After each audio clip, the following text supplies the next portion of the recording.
Colocar aqui para gravar, senão depois a gente perde o comecinho.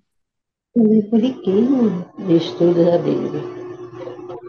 Então, e aí eu peguei um texto aqui que eu achei muito interessante, de Apolônio Carvalho Nascimento, que diz assim, já que nós passamos pela Semana da Unidade e algumas outras reflexões, o texto diz assim, que todos sejam um para que o mundo creia. Antes da sua paixão e morte, Jesus fez uma oração ao Pai que ficou conhecida como seu testamento. Essa oração foi validada completamente com a sua ressurreição. Portanto, desde aquele dia vivemos um tempo de esperança, a esperança da unidade. E todos são chamados a viver na unidade, pois Jesus rezou por todos, pediu que todos se tornassem uma coisa só nele, com o Pai. Mesmo Irmão, diante da tragédia da guerra, eu vou diante lá das pegar, senão catástrofes fica assim. naturais, diante das divisões, ainda vivemos um tempo de esperança. Porque somos Bom, muitos que creem na unidade e dão a vida para que ela aconteça. O tempo de esperança está no coração de cada uma das pessoas e unem as suas dores à dor do crucificado, para que a redenção do mundo seja uma realidade. Eu creio, eu vivo pela unidade, eu vivo um tempo de esperança. E aí, neste mês de maio, né, pensando no que refletir, aí vem o maio, um mês de tantas devoções, né, espiritualidade, celebrações da unidade cristã, Pentecostes, a Trindade Santa, a verdadeira Trindade. De quem que eu devo lembrar? Eu pensei nas Marias, né? Então, essa música que eu vou colocar agora me faz lembrar de Maria, né? De chorar com tantas Marias que perderam suas casas, seus sonhos e alegrias, suas memórias e esperanças cheias de lamas, das Marias de Gaza, vítima da violência de um governo genocida, das Marias dos terreiros, vítima das intolerâncias, das Maria dos morros, das favelas, dos campos e das periferias, que lutam dia a dia para sustentar a sua cria. Elas são co-criadoras da vida junto com o Criador. E assim, com essa reflexão, eu não sei, deixa eu ver aqui, colocar o vídeo, que eu acho que eu interrompi aqui. Aí vamos ouvir essa música, né? Essa música que nos fala de tantas Marias, né? Muito bonita para a gente apreciar. E o recôncavo baiano reza a seu modo. Nossa Senhora, Mãe de Jesus, Nossa Senhora de todos nós, roga por tudo, que tudo é teu, por cada coisa, por cada ser, pelos que cantam, pelos que choram, pelos que te esquecem, pelos que te imploram. Santa Maria, Nossa Senhora, Mãe dos tamarineiros, dos riachos, manguezais, dos dendezeiros bonitos, Maria dos canaviais, Maria das fontes limpas, Maria das cachoeiras, Maria das águas claras que brincam por sobre os seixos, Maria do Subaé de águas tristes, pesadas, Maria dos barcos, canoas, Maria dos pescadores de velas cheias de vento, Maria das canas doces, dos alambiques, do mel, Maria das flores e folhas, das sementes, dos espinhos, Maria de cada casa e de todos os caminhos, Maria de nossa infância, Maria de toda a gente, Maria de todo amor, Maria de cada igreja, de azulejos, alfaias, redomas e lindos altares. Maria das procissões, das festas, das romarias, dos cânticos da alegria, Maria de cada noite, Maria de todo dia, das praças, coretos, cinemas,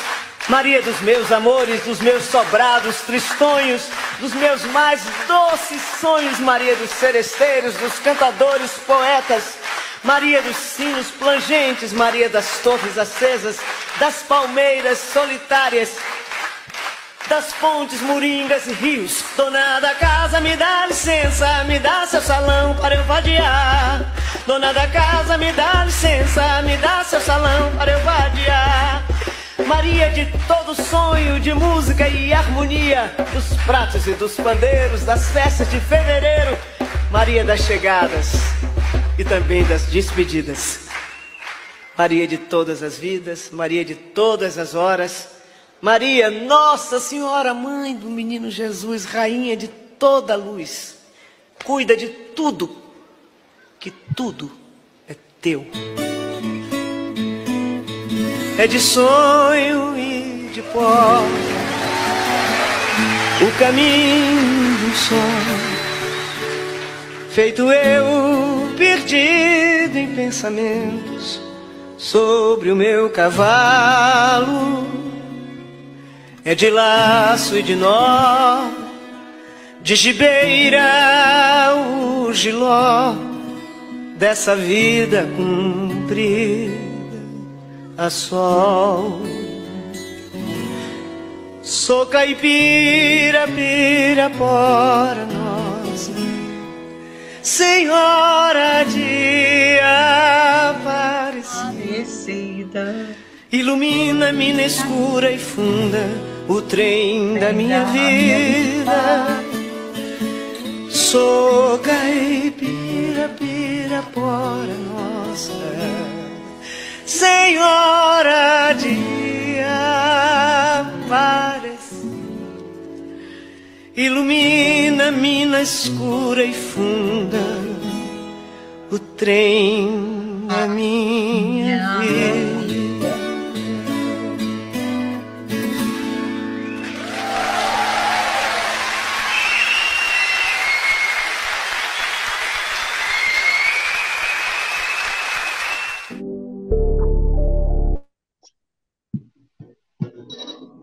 Muito bem. Então, uma boa noite a todos e a todas que estamos aqui, né, para mais esse dia de estudo, e que seja um dia abençoado, cheio de tantas riquezas. E a palavra é tua, Luiz. Boa noite. Boa noite, Vânia. Boa noite, pessoal. Boa noite. Boa noite. Estou feliz de estar encontrando vocês aqui, depois de ter passado por uma dengue bem violenta que me deixou no chão aí por uns 10 dias, Puxa mas vida, estou bem, já estou bem recuperado e tudo, né? que bom. E estamos aí para mais um trechinho de caminhada. Tá com a voz meio falhando aí, né? Mas Ainda está meio esquisitinho aqui a garganta. Vânia, se você puder me botar como administrador, como host, para eu poder depois partilhar uma tela. uhum. Eu vou pôr Então, como nós, cor porque eu estou com transmissão aqui. E acho que dá para transmitir bem. Luiz, eu só queria que você falasse e tomasse água. Tá ok, mano? tá bem, Devido a bem que você pegou. tá bem. Estou aqui tomando Para água, viu? poder Tô aqui sair isso, vai reforçar mais, vai reforçar mais. Obrigado, obrigado, Zé Ronaldo.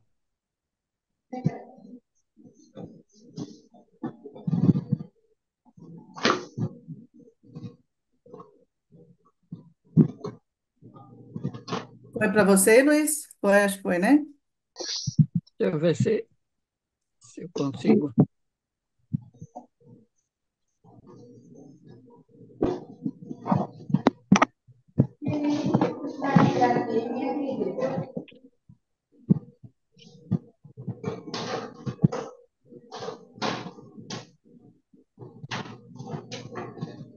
Só lembrando que tem algumas pessoas que às vezes estão com o microfone aberto e tem barulho por perto.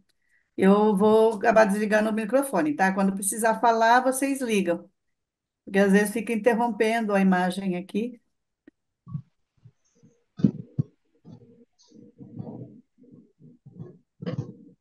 É slide que você vai transmitir? É isso aqui. Estão Ah, vendo aí? Está aparecendo? sim, tranquilo. Agora sim. Então, nós chegamos, né? Nós chegamos na leitura da introdução, no final da introdução, e é a parte mais importante.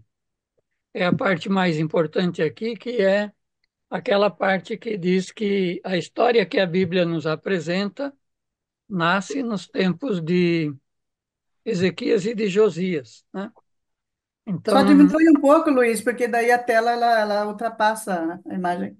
Diminui o é, zoom. Aí, aqui, acho que- uhum, aí ficou pequena. Se alguém tiver no celular, vai ficar difícil. Aí tá. É só para tá enquadrar um melhor? pouquinho. Diminui um pouquinho só, acho que porque tem uma imagem nossa que fica na frente, eu não sei para vocês aí.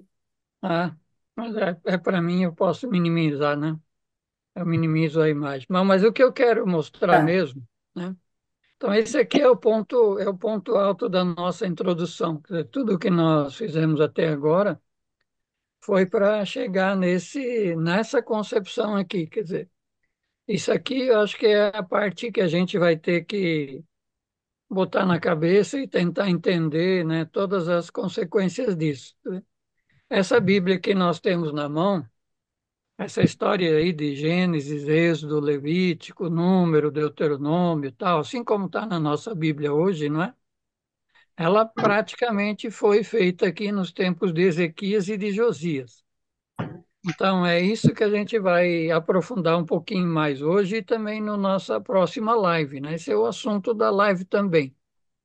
Então, aqui hoje vai ser um esquenta, não é? Vai ser um esquenta.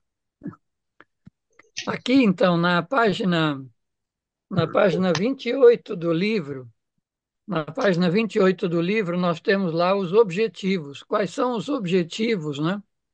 Quais são os objetivos que o Ezequias e o Josias tiveram quando eles elaboraram essa história da Bíblia? São os objetivos da imposição religiosa que eles estavam fazendo, a mudança religiosa que eles estavam fazendo.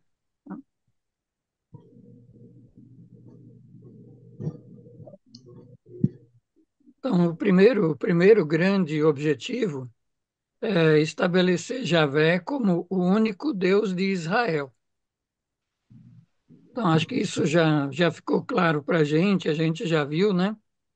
Mas isso significa que a gente precisa fazer um esforço para entender que antes de Ezequias e de Josias, Javé não era o único Deus de Israel. Então, há uma grande diversidade de deuses e deusas, né? Uma grande diversidade de deuses e deusas. Fala É, um monte Essa é a de concepção que a gente precisa compreender bem, que até, e significa, então, até o ano 600 antes de Cristo, em Israel, nós tínhamos muitos deuses e deusas, né? Então, essa primeira grande sacada que a gente precisa ter, né? Então, toda essa história que nós temos aí, é, até o período de Ezequias, e especialmente de Josias, né? Nós temos que coisas. entender numa grande diversidade de deuses e deusas. Ó, e fui jantar em casa. E você jantou? Jantei. Não, sou isso. E Tá bom. Maia também. Bem, graças a Deus ela está bem. Obrigada, irmã. Bom, então esse é um primeiro aspecto aqui. Não sei, então, se alguém gostaria, a gente poderia conversar, então, um pouquinho sobre esse primeiro aspecto. O que que significa isso, né? O que que significa isso? Até o período de Ezequias e de Josias, uma grande diversidade de deuses e deusas. O texto bíblico ele esconde isso, né? Porque foi produzido com o objetivo de esconder.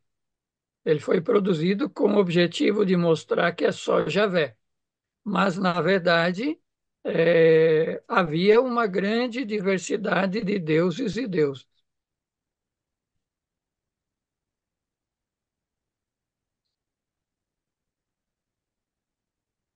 Então,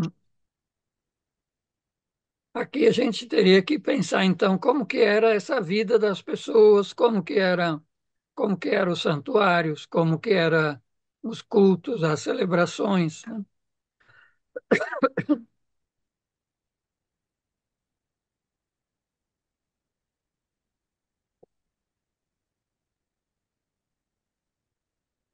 Então, Luiz, isso já era em Israel? Já era em Israel, isso aí? tanto Israel como, por enquanto, aqui, Israel Norte e Judá, né? Nos dois estados sempre foi essa, sempre foi essa diversidade.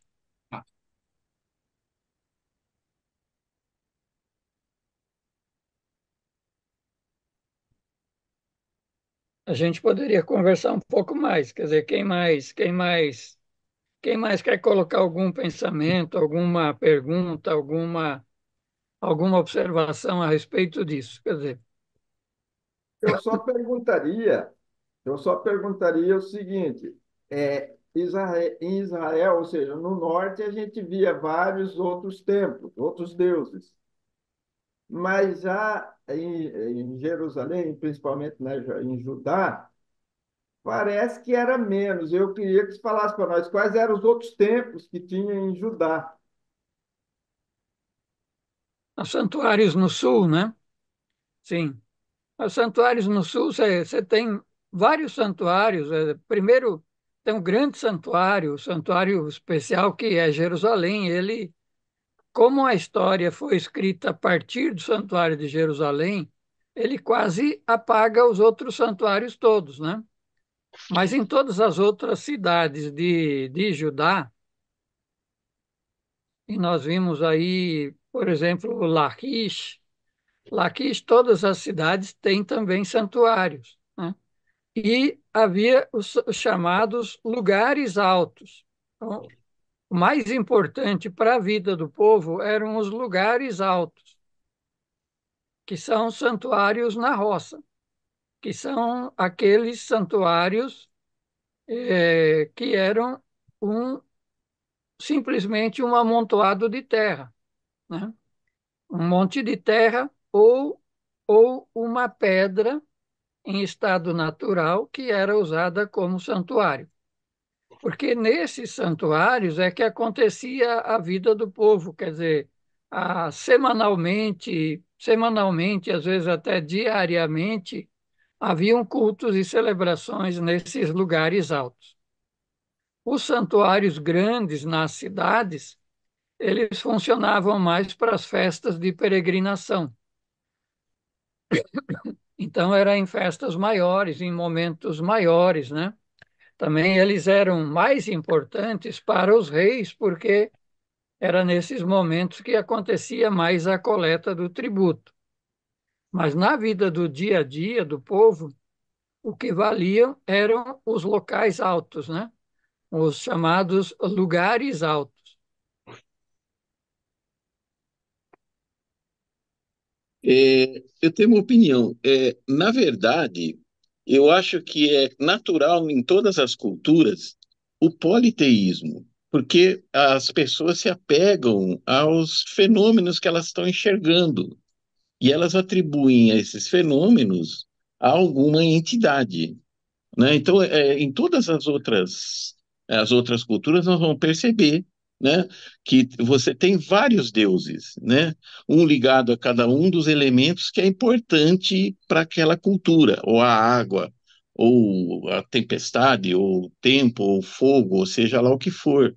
Então, eu acho que natural mesmo para a cultura humana, observando os fenômenos que ele está sujeito, é que ele se sinta inclinado a cultuar os fenômenos, como se fossem produzidos por alguma entidade. Assim que começou, né? Assim que começa. Mas aqui a gente já tem, digamos assim, umas divindades especializadas, né? Cada divindade numa área da vida. Então, o culto básico aqui, a divindade mais cultuada na vida normal das pessoas aqui eram o Baal, né? O Baal, El e Asherá, que é essas divindades vinculadas à reprodução da vida humana, da vida animal e da vida do campo, né?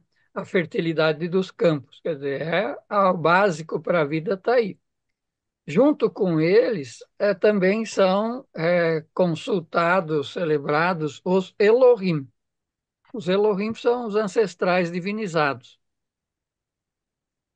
Então, cada família tem conjunto de Elohim, né? Os Elohim, eles eram nas coisas do dia a dia também. Por exemplo, quando ia fazer negócio, quando ia fazer uma viagem, quando ia casar, qualquer negócio que fazia uma família com a outra, né? Comprando algum jumento, algum material qualquer, isso tudo era celebrado diante dos Elohim. Os nossos textos, as traduções escondem um pouquinho isso aí, né? As traduções escondem um pouquinho, mas se vocês quiserem ver, a gente pode ver, por exemplo, no livro do Êxodo. Abram o livro do Êxodo.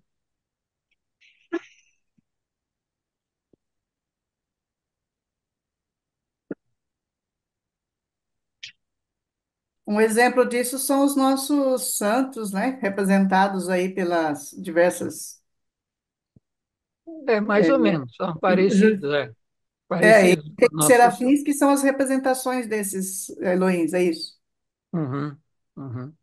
Aqui, aqui no Ceará, a gente tem é, todo o estado do Ceará é feriado, né? Dia de São José. Nós temos aqui no Ceará como ele é padroeiro do Ceará, né? São José. E agora eu estou me identificando muito bem, né? Com a história desses deuses, né? Aqui tem quando é no inverno, né? Aqui no Ceará, quando demora a chover, né? Eu era muito pequeno, né? A gente, aqui o pessoal é muito antigo, né? Ele tinha, quando não chovia, o que é que eles faziam, né? Eu era pequeno, mas eu ainda me lembro, né? E quando não chovia até fevereiro, quando, né, não chovia, o que é que eles faziam, né? As casas daqui quase todas têm São José, na imagem de São José, né? O que é que a gente fazia, né?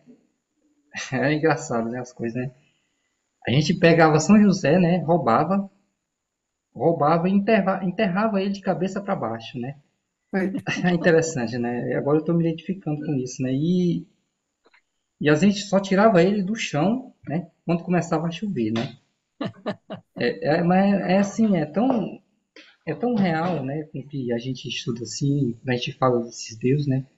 E agora que eu tô, né? Tá passando pela minha mente aqui, com Baal, né? É o Baal, né? Eu acho que ele é o, É, né?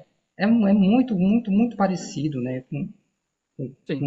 Com a história da Bíblia, com o que a gente vive, né? Muito interessante, né? Vocês faziam com o São José, né? Outras pessoas fazem com o Santo Antônio para Santo arrumar Antônio. casamento. Olha, Agora, eu me lembro que na minha aí infância. chovia, né? Aí chovia Ah, muito, aí chovia, né? A gente fazia uma festa, era uma festa tão linda, né? Aí começava a chover, a gente, né? A colheita era grande, né? Aí a gente ia entregar o São José na casa, né? Ia quase todo mundo, né? É uma caminhada que a gente fazia, era linda, gente, mas era uma festa tão linda, né? Uhum. Chovia, era uma fartura, né? Milho, feijão, tudo mais, né? Aí a gente Isso. atribuía isso, né? A gente atribuía isso a São José, mas é muito interessante assim, eu não sei, né, explicar bem direito, mas, né? A gente tem Isso isso, aí né? é a fé, né? Alguém É a deve ter fé esquecido popular. onde enterrou Santo Antônio lá no sul, viu? Ou São José. São Alguém José. enterrou São José e ah, esqueceu onde enterrou. alguém esqueceu de tirar São José do chão, né, Vânia? Tadinho, uma maldade. Bom, então essas são as crenças, né? É a fé do povo. Então, lá em Israel, era muito comum essa grande diversidade de deuses e deusas, né? Então, haviam as imagens e haviam os momentos certos, né? De fazer as coisas com um deus ou com uma deusa. Então, assim como no caso aí o São José estava relacionado com a chuva, né? Na Bíblia ali era Baal, no lugar de São José. E depois, todos os povos têm, quer dizer, todos os povos têm uma divindade ou várias divindades, né, vinculadas a essas coisas que são importantes para a vida. Então, a gente vê esse culto, o sagrado dele é essa vinculação com a vida, né? O sagrado dele é essa vinculação com a vida. Sem água não existe vida, né? Sem água não existe vida, sem água não existe plantação, não existe comida. Então você tem uma raiz sagrada. Quer dizer, esse sagrado é o que o povo busca até hoje e a gente precisa saber entender, né? Onde que o povo está buscando esse sagrado e cuidar para esse sagrado não ser manipulado, porque o problema é quando começa-se a manipulação do sagrado. Ô, ô Luiz, mas assim tem um problemazinho, né? Quando a gente faz, né, essas manifestações, esse culto a São José, a, vamos dizer que os evangélicos aqui, né, a gente é muito criticado, né? Eu queria saber se isso também acontecia, né, nesse tempo. Se tinha resistência, né? Se, se o povo tinha resistência, se tinha, as pessoas atacavam, né, essas diversidades, esses deuses, se eles eram atacados como hoje, né? As outras religiões são atacadas, por exemplo, né? Então, mas o que você vai ver é que o Josias e o Ezequias vão fazer isso. Eles vão proibir. Eles vão proibir essas celebrações locais. E vão dizer que tudo isso é idolatria, né? O mundo evangélico, ele faz isso hoje baseado na Bíblia. Ele vai fazer, ele vai, digamos assim, ele se inspira na Bíblia, que foi produzida no período aí do Ezequias e de Josias, e coloca isso como se fosse a palavra de Deus final, né? Então, com isso, eles atacam qualquer uso de imagem, qualquer culto com imagens, é chamado por eles de idolatria, né? Aqui agora mesmo, nas festas de São João, nem na festa, nem participar de dança, nem a distribuição da balinha de São Cosme e Damião, quer dizer, o pessoal está, sim, uma coisa muito fundamentalista, muito literalista, né? Relacionando tudo com idolatria, com culto ao demônio, e que é algo proibido, né? Para a gente ver a força que tem do texto que foi elaborado e da teologia que foi colocada dentro da Bíblia no período de Ezequias e de Josias, né? Então tem uma força muito grande, né? E o problema é que daí isso rompe com a vida, quer dizer, o ponto de critério de análise não é a promoção e a defesa da vida, mas é se está escrito ou não está escrito numa palavra que é considerada, então, palavra de Deus. Então, a gente vê um sagrado desvinculado da vida, um sagrado desvinculado da vida, né? Um sagrado muito mais amarrado na doutrina e em concepções teológicas e doutrinárias do que na defesa e na promoção da vida. Mas é porque todas essas pessoas foram ensinadas a fazer isso, né? Alguém ensinou para eles, alguém catequizou eles dessa maneira. Qual o texto É, do Êxodo? Qual o texto do Êxodo? A Conceição ia dizer alguma coisa, alguém ia fazer uma pergunta, já vou para o texto do Êxodo, sim. não, eu ia comentar que é muito parecido com o que a gente observa hoje nas comunidades, né? Apesar de ainda se ter essa referência de comunidade eclesial de base, mas se perdeu muito essa questão da ligação com a vida, né? Com a coisa prática da vida, do compromisso social, da defesa da vida, né? E a gente observa muito essa questão do rito, da doutrina, né, do fazer com esse fundamentalismo assim muito arraigado, né? E falando sobre essa questão ali das divindades, dos deuses, das deusas, lendo aqui, fazendo a leitura aqui do livro, e a gente observando as hipóteses de formação, de ocupação da população ali da região, a gente pode imaginar a diversidade, né, de deuses e deusas assim trazidos na história de cada povo, né, de cada grupo que foi chegando, que foi formando, se a gente leva em consideração essa possibilidade, né? Então a gente vê que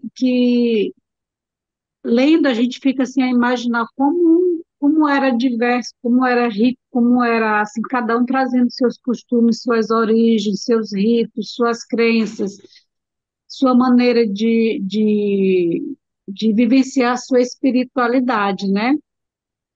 Sim, sim.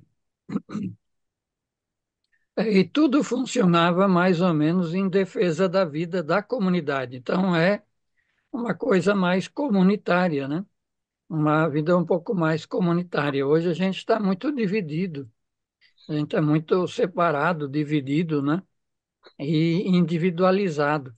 Então, essas coisas, quer dizer, o sagrado se desvirtuou, ele passa a ser vinculado a determinadas confissões religiosas, determinadas doutrinas, né?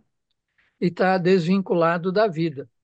Então, não se busca qual é a importância dessas coisas que estão sendo feitas na comunidade para a defesa e a promoção da vida, né?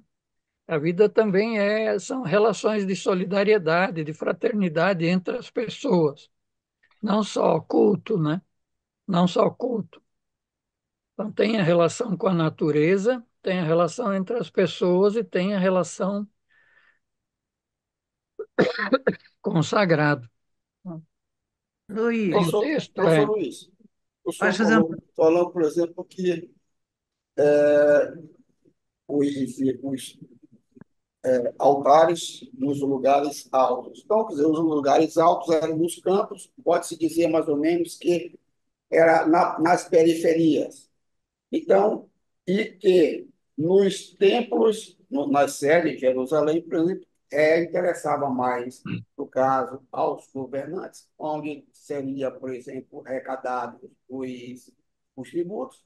Nesse caso, pode dizer, então, que na periferia existia um culto de maior devoção do que na realidade dentro da própria sede, uma vez que ali se era apenas em tempos pré-determinados, ou seja, festejos, ou coisa assim, datas previstas. Na periferia, mais livre, pessoal mais aberto, os camponeses faziam, cultuavam com mais devoção. Quer dizer, lá no camponês é o culto vinculado às necessidades vitais do dia a dia, né? Então, muita gente nem nunca ia até Jerusalém. Quer dizer, no dia a dia, na Sai, vida diária, o tempo, eles sai, estavam ali nos seus sai, santuários locais, sai, né?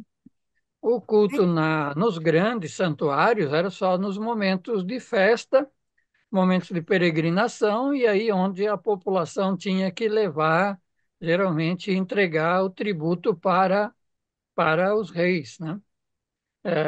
Então, é isso, quer dizer, a devoção, ela existia nos dois lados, só que ela é mais Não, não, não, não. vinculada com a Cai, vida cai e com fora. a comunidade Cai fora.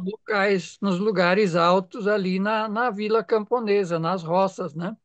E na periferia das cidades.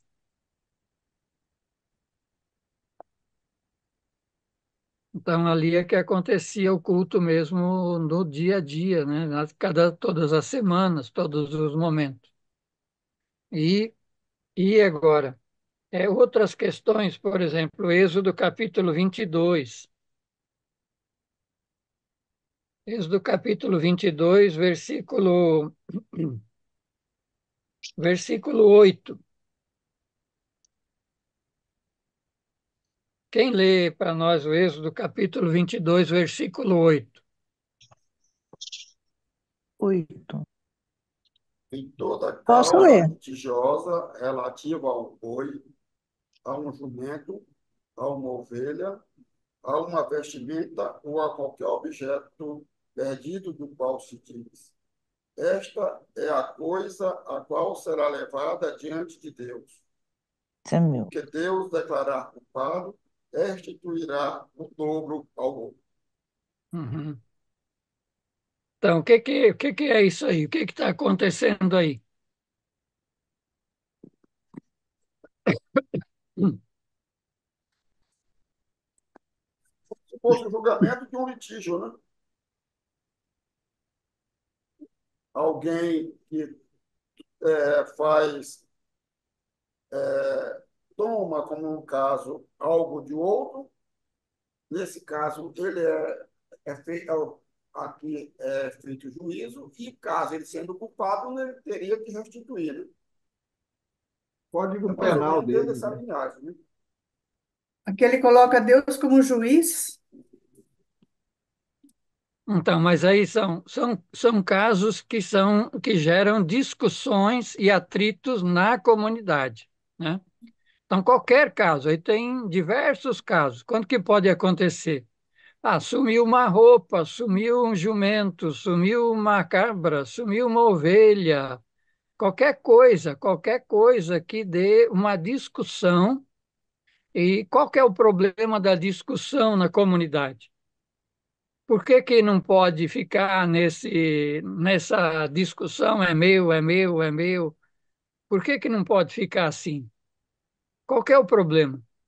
Eu acho que é porque deve ser descortado pela raiz. Essa desavença não deve ir além, né? Isso, quer dizer, são coisas que vão minando as relações de solidariedade na comunidade, né? Começa-se a crescer desconfiança, briga, e isso pode fazer aumentar a violência. Então, essas coisas eram levadas diante dos Elohim, diante dos Elohim. Então, aqui onde está Deus, vocês têm que ler que o hebraico diz Elohim. Então, essas discussões iam ser resolvidas diante dos Elohim, né? E aí a nova Bíblia Pastoral, ela coloca no plural, como está no hebraico. Porque o hebraico diz aqueles aos quais os Elohim apontarem como culpado. Então, o Elohim aqui não é um só. A ação do Elohim é descrita com um verbo no plural. E quem que Só que a responde única. pelos Elohims na hora de um julgamento? Oi? E quem é que responde pelos Elohim? Isso, então. Que é os juízes? Aqui a gente tem que imaginar o seguinte, né? Os Elohim, então, quem são esses Elohim?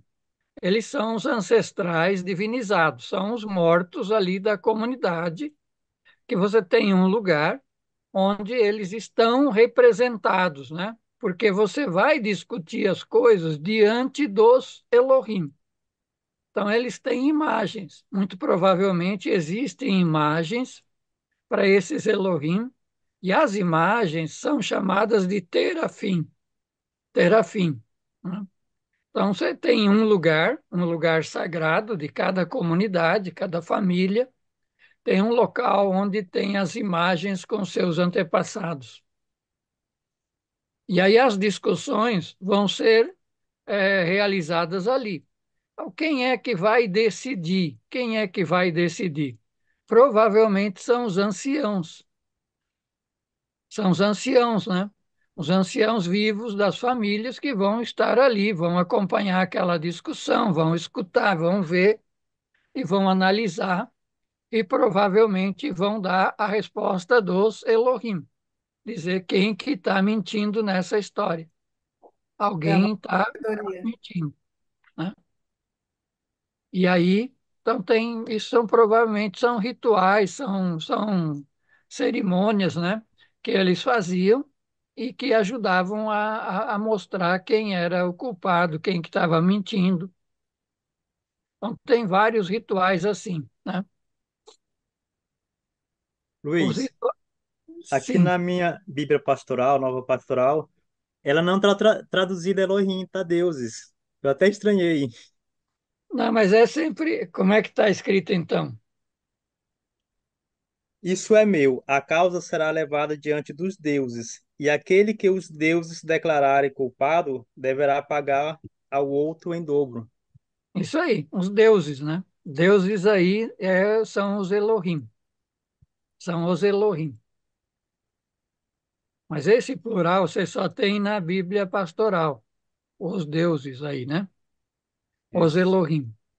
Então, veja, tem uma versão do Almeida, não sei se a Wanda leu essa, que fala juízes. Tem alguma versão do Almeida, tem algumas Bíblias aí que no lugar dos deuses, no plural, coloca juízes. Exatamente, de juízes, juízes. Fala de juízes do Almeida. Então, esse é o problema do tradutor da Bíblia. Ele fica aqui num dilema, né? O que é que ele faz? Ou ele mantém o Elohim, ele traduz Elohim como Deus no singular, só que daí o verbo está no plural, né? Então, o que que geralmente, por exemplo, a Bíblia de Jerusalém e outras, eles traduzem Deus, eles deixam Deus, mas ele coloca o verbo no singular. É, a Bíblia do Almeida, ela traduz o verbo no plural, aquele a quem os juízes condenarem, mas ela muda o sujeito, troca o Elohim por juízes. Estão vendo? É interessante que acho que a inspiração divina está aí porque por esses textos ter passado pelo crivo do judaísmo e de Hum. toda essa revisão que foi feita no final, isso aí poderia ter sido mudado já lá atrás, né? E Não aí foi parece que. mudado, né? Foi Hã? mudado, quer dizer, foi mudado, Vânia. A Bíblia grega já mudou. Quer dizer, a Bíblia grega já não, ela que muda, ela faz a primeira mudada do plural para o singular. Sim, mas mesmo antes dela, né? Quer dizer, até chegar lá, Ah, essas narrativas, elas já poderiam ter sofrido essa mudança, né? Até podia, mesmo antes. podia, mas eles não faziam assim, né? Eram Então, fiéis à letra. eles não mudaram tudo, não é? Os nossos tradutores que vão fazer a tradução para o português mudaram muito mais coisa do que os maçoretas e o pessoal que fazia as cópias do hebraico. Ô Luiz, Luiz, Então, o que eu estou achando aqui interessante nesse texto, né, que ele fala, as leis acerca da indenização. É um texto, né, que ele vai falar das indenizações, né, mas ele não fala na indenização de morte, né? não, não, ainda não. Ainda não, né? São casos mais simples aqui, né? Isso, exatamente, né? São casos mais simples. Então, as coisas ali são levadas diante dos Elohim, né? Depois, você vê lá, lendo o versículo 9, lendo o versículo 9 e o 10, você já vai ver que a coisa muda. A, a, a disputa já vai ser resolvida de outro jeito. O que que acontece no versículo 9 e 10?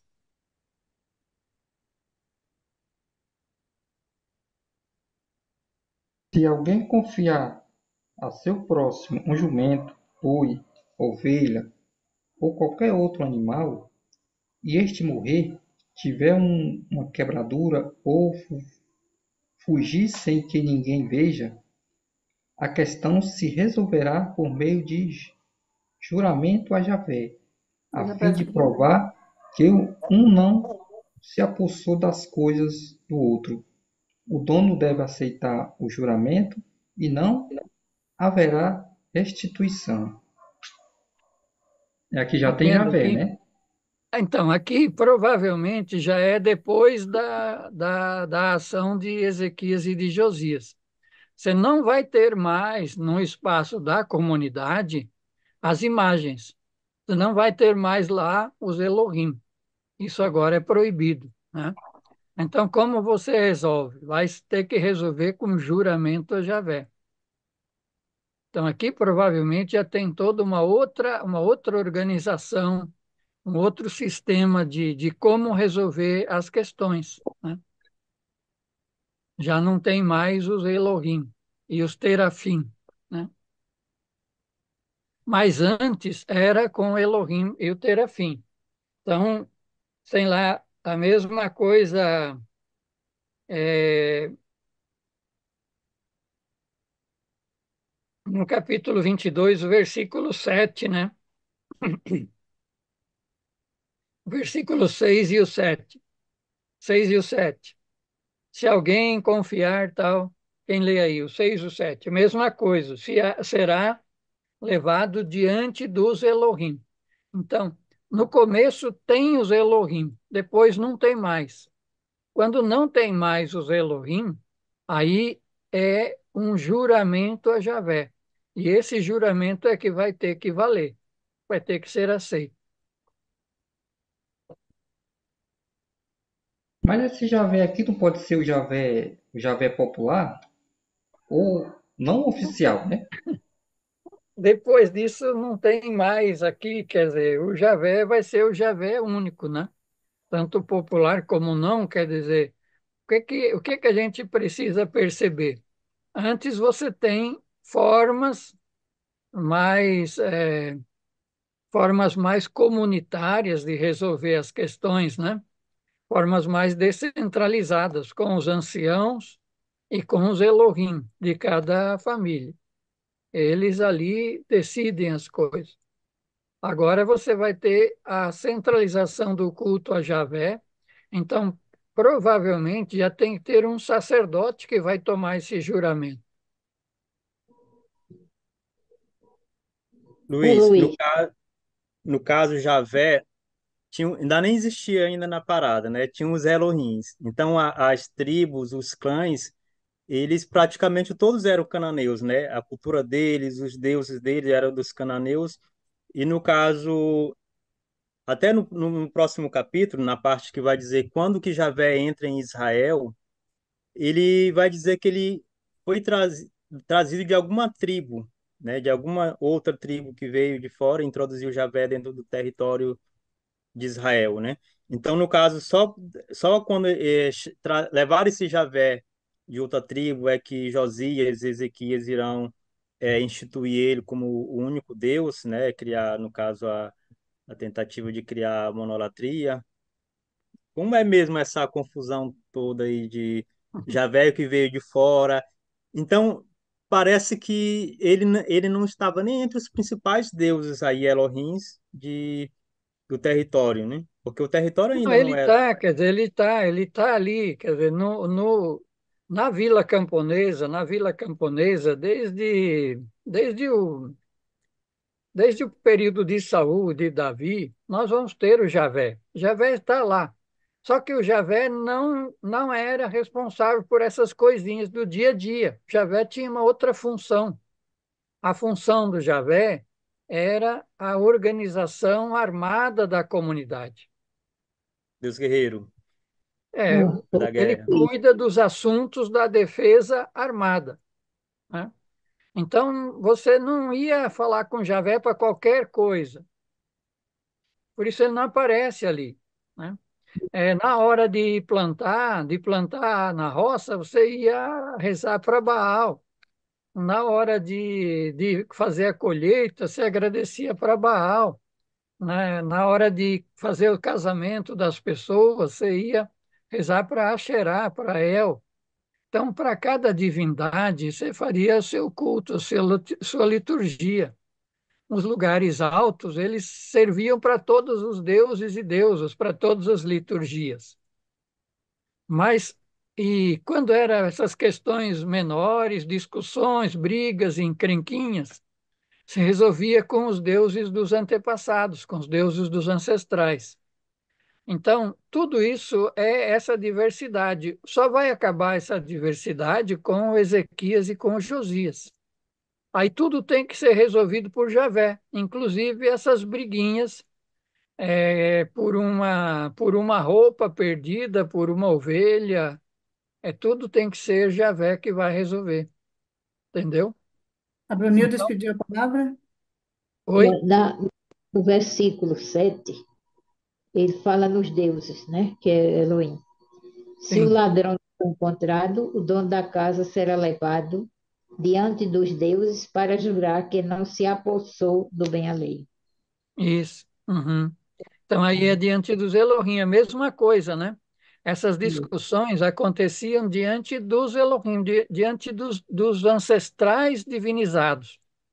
Então, tinha ali as figuras, né? As imagens que representavam os ancestrais daquele povo ali, as pessoas, os mais antigos que já tinham morrido, eles tinham ali como se fosse um altar, é como às vezes a gente, não, eu juro pela alma da minha mãe, juro pela alma do meu pai, não é assim que às vezes a gente fala, ou escuta o pessoal falar? É como se estivesse fazendo o juramento pelos antepassados, né? Isso era diante dos Elohim, é isso que se fazia diante dos Elohim, né? Tem outro caso aqui, tem outro caso que aparece no é,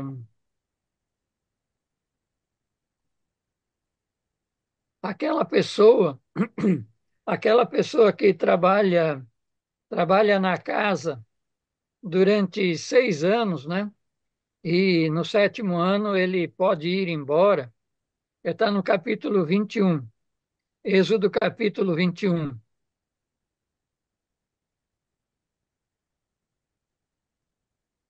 Êxodo capítulo 21, versículo 1 até 21 até o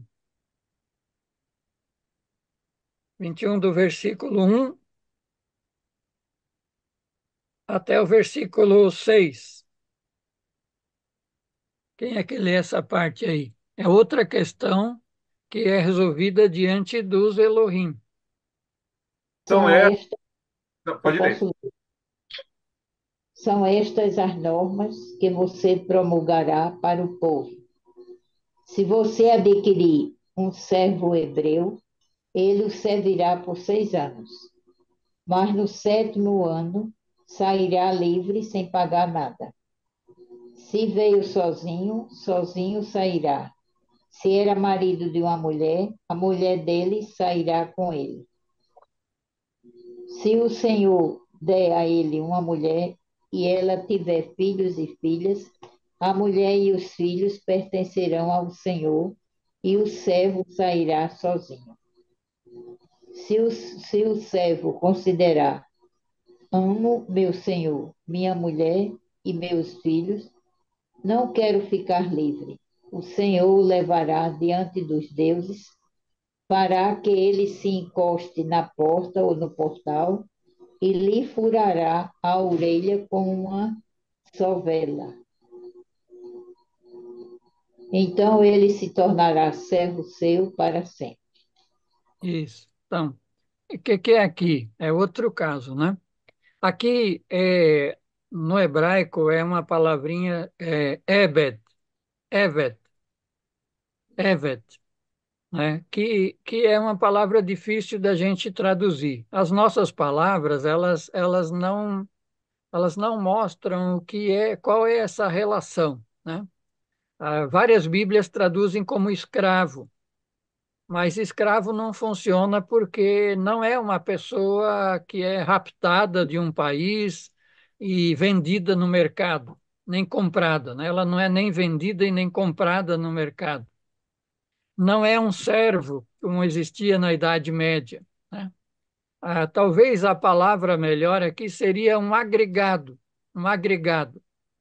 Alguém que não é dessa família, originalmente não é dessa família, mas que se juntou à família para ser um trabalhador da família.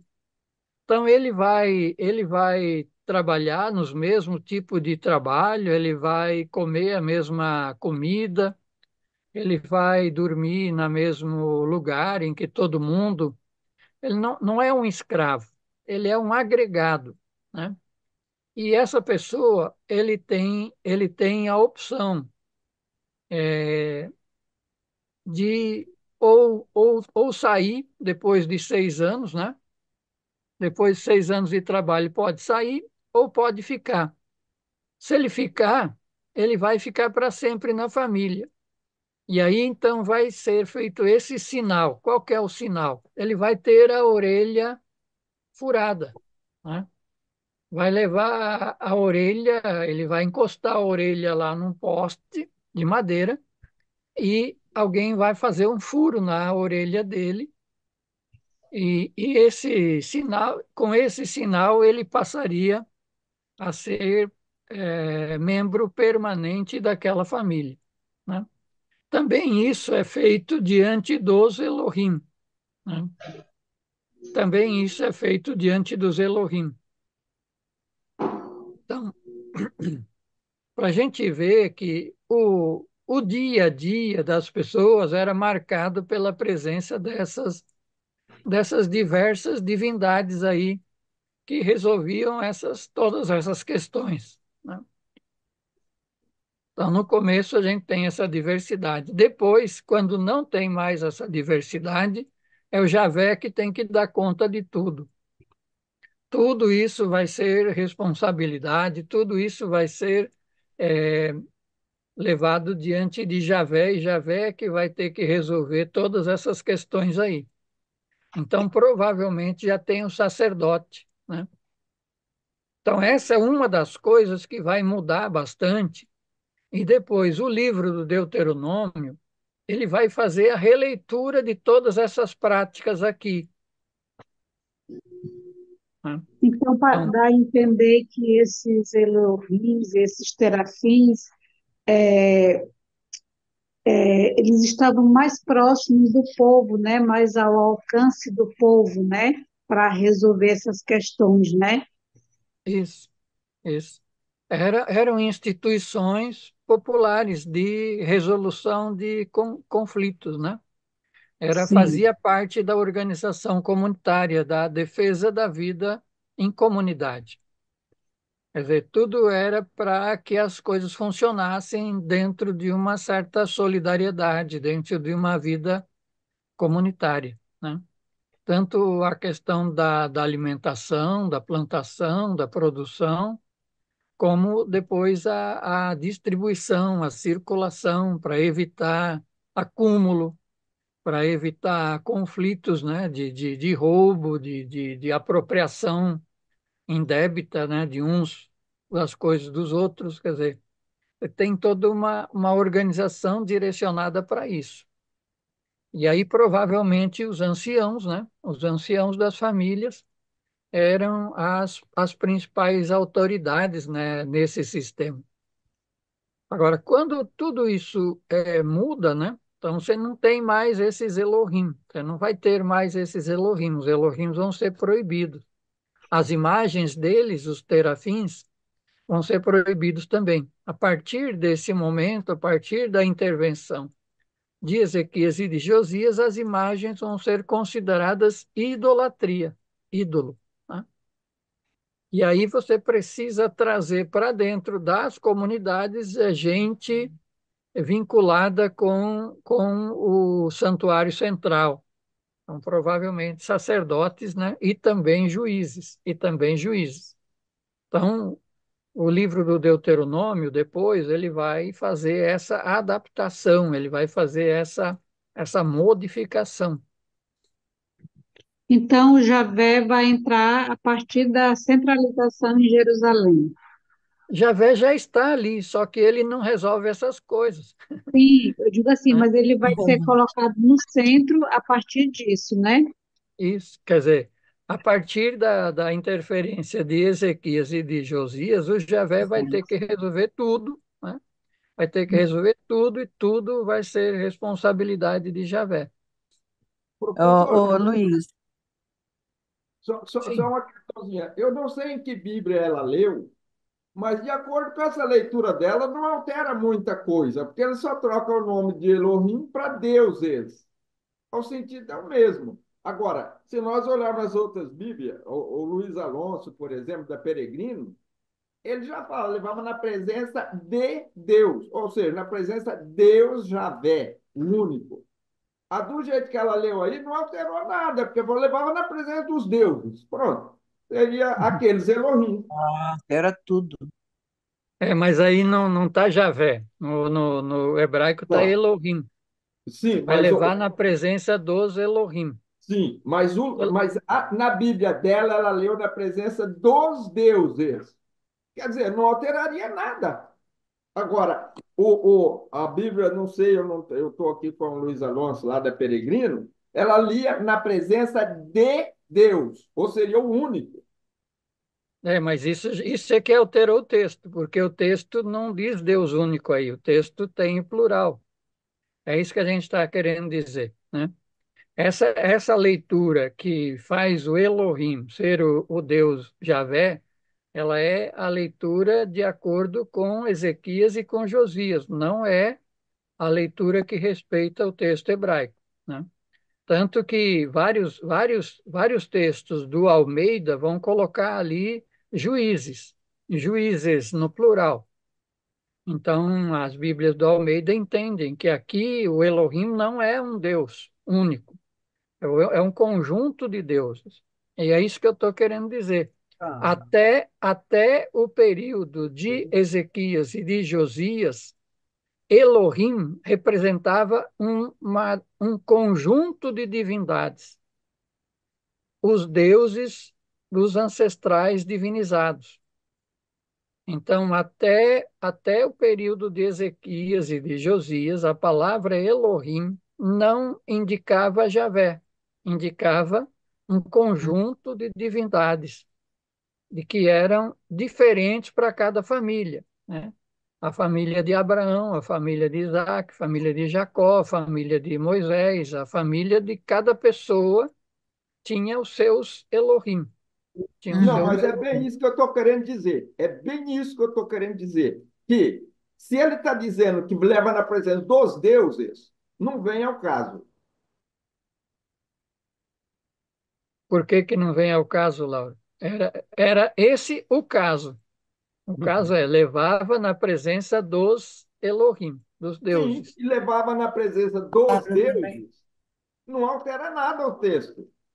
Levava na presença dos Elohim, tá bom. Levava na presença dos deuses, eram os meus Elohim. Agora, a É a hora que ele mesma coisa. muda e põe no singular, aí sim. É Então, só mas é isso que eu estou querendo dizer. O singular é que está escondendo, está mudando a realidade, né? O singular é que está abafando a realidade. E No Luiz, é capítulo no porque 22, Luiz, Luiz. Vamos 19. respeitar. A Margarida pediu a palavra e ela está aguardando antes de alguém mais se manifestar. Dá a palavra para ela. Sim, pode falar, Margarida. Obrigada, Luiz. Sabe que eu vejo muito nesse texto e nessa forma de crença, a crença dos nossos povos ancestrais, que eles vão nos encantados, que são os ancestrais que se foram, que são os encantados, para pedir, para resolver as questões. E o que a gente percebe quando há essa mudança de deuses ou de Elohims para Javé é transformar o Javé num rei, como o rei queria. Ele vai ficando cada vez mais distante do povo, mais inacessível, e é alguém que está muito longe, e o povo lá distante, precisando de apoio, de ajuda, e esse Deus está longe, como os reis estão distantes e oprimindo. É um distanciamento proposital da crença em Deus ou deuses, proposital para a dominação. E é isso que eu estou percebendo aqui. Se eu estiver errada, me corrija, mas é isso que eu estou percebendo, né, nessa leitura. Essa mudança que vem com Ezequias e Josias, elimina a crença popular nos deuses e transforma em um só, porque esse Deus está associado ao rei, como até hoje parece que nós temos reis entre nós. Então, eu queria saber se eu estou incorreta. Muito obrigada pela atenção. Não, é isso mesmo, Margarida, é isso mesmo. Quer dizer, aqui a gente tem uma religião, né, que é mais diversificada, mas ela é mais próxima da vida cotidiana, está mais vinculada diretamente à defesa, à promoção, à organização da vida e da solidariedade, do que uma religião centralizada, né? Uma religião centralizada, daí você vai ver já muita interferência do poder central, que controla daí o Javé. Então, esse Javé, né, ele não vai ter imagem nenhuma, quer dizer, o campo, as comunidades não vão ter controle sobre o Javé. Quem vai ter controle sobre o Javé é o santuário central, são os sacerdotes lá do santuário de Jerusalém e e os sacerdotes que são funcionários desse templo de Jerusalém. Então, é uma interferência bem maior de um poder centralizado aí, né? E o que a gente Uhum, precisa analisar é onde que a religião está mais vinculada com a vida, com a defesa, com a promoção, com a uhum, solidariedade. Ali é a promoção e a defesa da vida. Ali é que está o sagrado, né? Então, o uhum, sagrado não está no santuário de Jerusalém. O santuário está na promoção, na organização da vida, né? Da solidariedade, da vida em comunidade. Então, é isso aí. Acho que você viu bem. Agora, eu queria ainda falar se esse Deus que hoje a gente tem ainda essa ideia, Deus lá no céu, tão distante, isso também foi proposital, não é verdade? Porque que negócio é é, esse de Deus está só no céu? Ah, Deus isso. está lá no céu, que é isso? É, é sim. Então, afasta da vida, né? Tudo que afasta da vida fica É. mais complicado. Uhum. É, Padre Beto? Padre Beto, sim. Então, era só para poder adiantar, se a gente vai lá no 19, no 22, 19, ele faz justamente esse jogo de palavras, né? Ele traz os deuses, os Elohim, e Yahvé. Ele diz, então, se vocês não vão mais para adorar os deuses, não vão mais com os deuses, mas agora vocês têm que ir para o Javé, senão vocês vão morrer. Aí, só retomando o que foi lembrado, né, é como, eu não sei se é como se estivéssemos, ou o redator da época de Josias, eles estão fazendo uma compilação de tradições do passado, e aí eles pegam as tradições antigas que trabalham com os deuses e inserem novas orientações, já restringindo, já ah, trazendo tudo para o templo e para o único Deus, né? Parece-me, ele já faz a compilação de leis antigas e já junta tudo para poder dar afunilando, vamos dizer assim, já a, a religião, né? Centralizando, né? Sim, sim. Eles vão precisar manter, né? Partes dos códigos e das tradições antigas, mas eles vão inserindo as suas novas perspectivas, né? Então, aqui nós temos esse conjunto de textos mais antigos no Código da Aliança, que é depois suplantado, vamos dizer assim, por essa nova legislação da centralização em Javé, né? Não tem mais os Elohim, não tem mais os Terafim, vem o juramento a Javé. E aí vem uma proibição de você oferecer sacrifícios aos Elohim, né? Mas você não pode mais oferecer sacrifício aos Elohim, você agora só pode oferecer sacrifício para Javé. E sacrifício para Javé só lá em Jerusalém. Então é isso, vai ser um processo de centralização. Então é isso que eu estou querendo mostrar com esses versículos, né? Que antes de Ezequias e de Josias havia uma descentralização maior na religião, né? uma diversidade maior, mais deuses, deusas, né?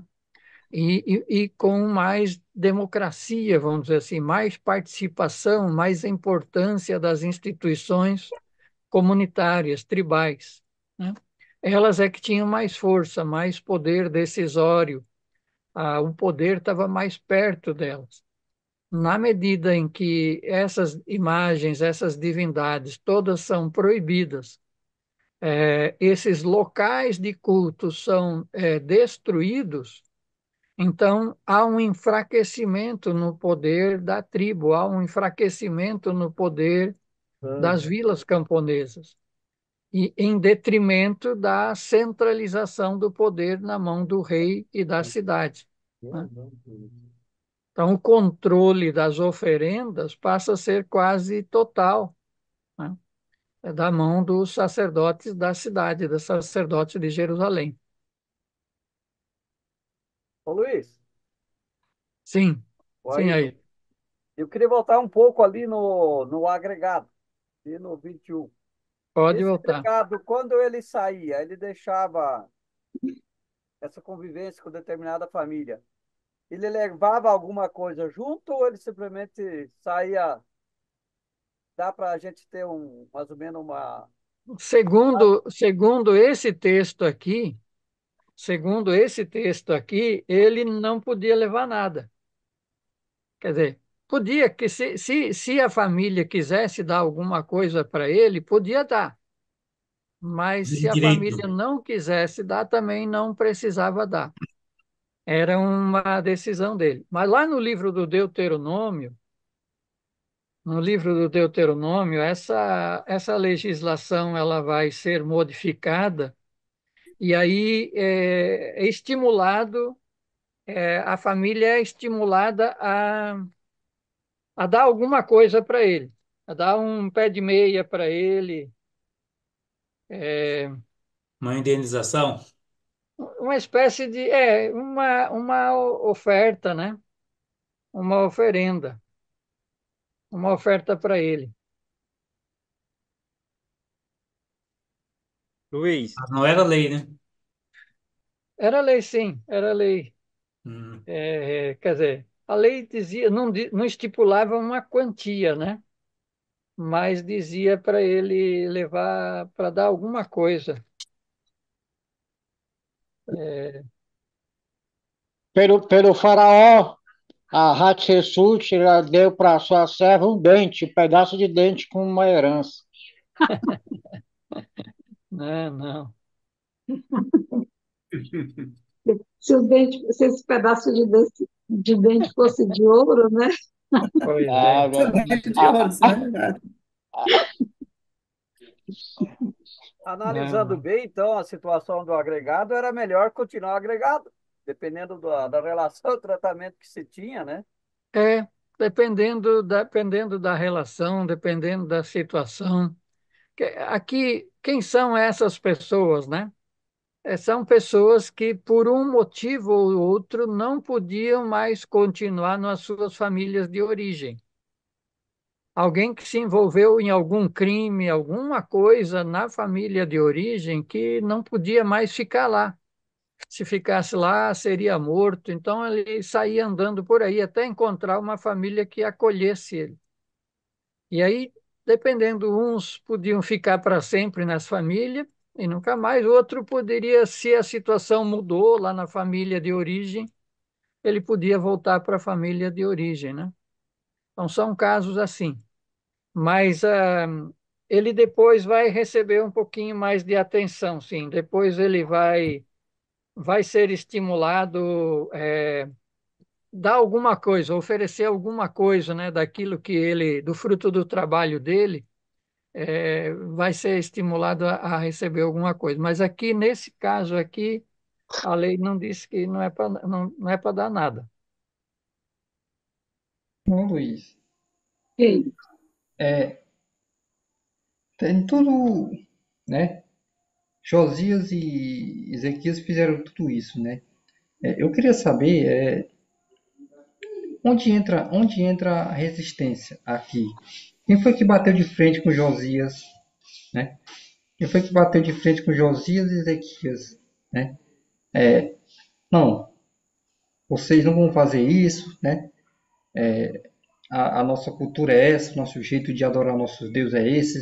Houve resistência contra esses reis, houve briga, tudo tem que ter, porque nós estamos fazendo isso, né? Hoje nós estamos combatendo esse fundamentalismo, né? Aqui também, realmente aqui nós estamos, né? De vez em quando a gente tem que fazer isso, né? Contra o fundamentalismo que a gente tem hoje, né? E nesse tempo aí, quem foi que enfrentou essa, essa lei que ele impôs, né? Aí contra esse povo aí? Quem foi essa gente aí que resistiu, né? Contra esses dois reis aí? Essa imposição que eles puseram? Houve resistência? Nós não temos muita narrativa de resistência, mas uma possibilidade, uma possível resistência nós vamos ter com o profeta Jeremias, né? O Jeremias, no capítulo 7, um livro do profeta Jeremias, no capítulo 7, é aquela passagem onde o Jeremias entra no templo de Jerusalém e diz: Vocês fizeram da casa de Deus um covil de ladrões. O Jeremias ele é contemporâneo dessa situação. É, a gente tem um pouco de dificuldade de saber se o Jeremias atuou antes da centralização de Josias ou depois, né? O Jeremias não Aparentemente, era bem posterior, mais próximo lá do exílio? mas o Josias é próximo do exílio. É tempo de... Josias é do ano 600, né? O primeiro ataque da Babilônia é 689, é praticamente no ano 600, 589, aliás. 589, é uns 10 anos, né? Então, e o Jeremias estava ali. Quando a Babilônia invade, o Jeremias está preso pelos reis de Jerusalém. Então, o Jeremias ele era um adversário da casa davídica de Jerusalém. Ele vai acusar o templo, né, de Jerusalém de ter sido transformado num covil de ladrões e ele vai falar contra a guerra contra a Babilônia. Ele não é a favor da guerra contra a Babilônia. Os reis da casa de Davi, de Jerusalém, eles vão querer fazer a guerra, eles vão prender o Jeremias. Então, Jeremias ele é adversário dessa turma aí, de Jerusalém. Então, ele pode ter representado a resistência. Qual que é o problema? As palavras do Jeremias depois foram colocadas na Bíblia pelo grupo dos deuteronomistas, pelo grupo da reforma, de Ezequias e de Josias, né? Então a gente vai ter que filtrar. Mas aí também nós temos uma outra palavra de resistência, que é a resistência das mulheres. Também está lá no livro do Jeremias, profeta Jeremias, é, capítulo 44.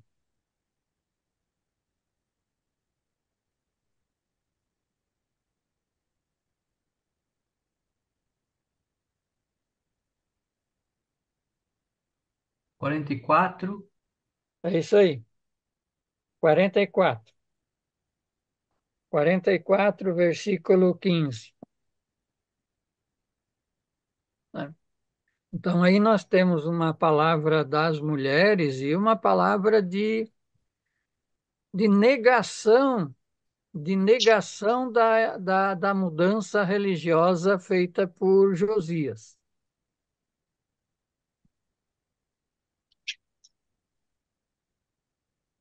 que são as mulheres que prestavam culto à rainha dos céus.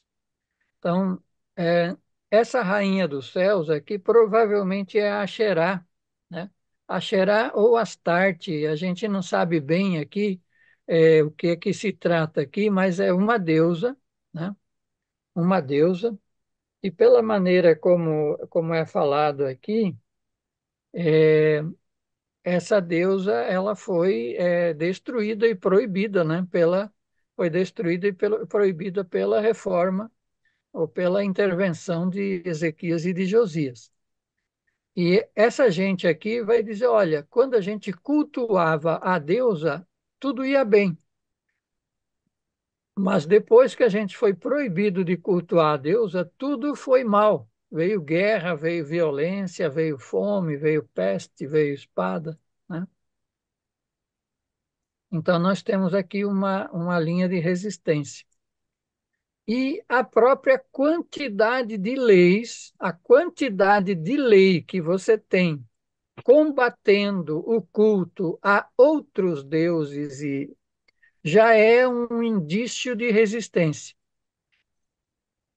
Quer dizer, a Porque impõe turma, sobre a o livro. turma, os sacerdotes e os escribas de Ezequias e de Josias precisaram ficar repetindo e escrevendo muitas vezes isso aí para fazer o povo cumprir, né?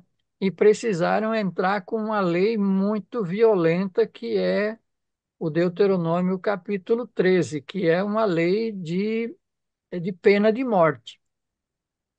Pena de morte, né? Isso significa que teve muita resistência, né? Teve muita resistência. Uma coisa é a gente olhar os escritos oficiais, né? O livro dos reis, o livro de Josué, Juízes, Reis, tal, são os escritos oficiais.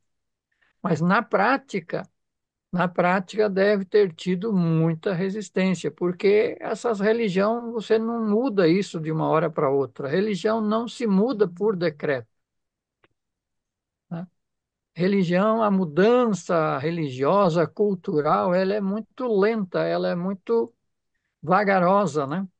E mesmo que se entre com força, com violência, as coisas não mudam assim como o poder decide, deseja, né?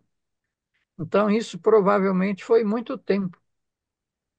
Ainda nós vamos ver lá o profeta Zacarias, ele ainda vai estar brigando contra o culto da deusa Axerá. Então, o Zacarias já está perto do tempo de Jesus, mas a deusa ainda não foi extirpada, o culto à deusa ainda não foi extirpado, né? E ainda está dando problema lá para a teologia oficial. E a resistência acontece geralmente mais por parte das mulheres ainda, né? Às vezes Quer é mais dizer, difícil os homens dominarem. sim, sim. É que a questão no mundo público, né? No mundo público, lá nos santuários, onde é mais visível, mais controlado pelo rei, pelos sacerdotes, é mais fácil de controlar. Mas dentro da casa, no culto das famílias, aí é mais difícil, né? E aí é um espaço onde as mulheres têm um pouco mais de autonomia e mais de força de expressão. Então, Até porque que os controlam homens, mais. aqui, ó, os homens que, quando os homens sabiam que as suas mulheres queimavam incenso, quer dizer, às vezes dá a entender que nem eles sabiam, né? Quando eles descobriram, quer dizer, elas já estavam queimando, continuavam queimando, né? Fazendo os... Mas elas vão dizer, olha, nós fazíamos e todo mundo sabia. E elas vão dizer, É, olha, nós fazíamos, assim vamos, como vamos nós, os nossos príncipes, nossos reis, ele vai dizer que todo mundo fazia, né? Você está lá no falando, versículo 19, né? é, Jeremias 44, né, nos versículos 13, vai dizer, é,